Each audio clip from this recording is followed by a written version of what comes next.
linguistic intelligence. It goes way beyond just reading, writing, speaking, and listening. It's not just about knowing a lot of words. Did you know that learning a second language can dramatically change the structure of your brain? Studies have shown that being bilingual can make you a better problem solver and even protect you from age-related diseases like Alzheimer's. Imagine having a brain that's sharper, more flexible, and more resilient. That's the power of language learning. But what if you struggle with languages?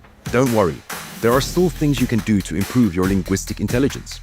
Just like any muscle, your brain gets stronger with exercise. So challenge yourself to read more, write more, and engage in conversations that push you outside of your comfort zone.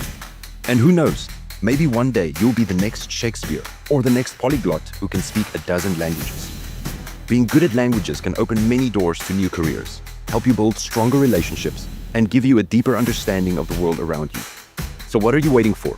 Start unlocking your linguistic superpowers and see what happens. To supercharge your language learning, go to the Tools for Teens platform and check out the language learning hacks in the AI tools section. We'll see you there.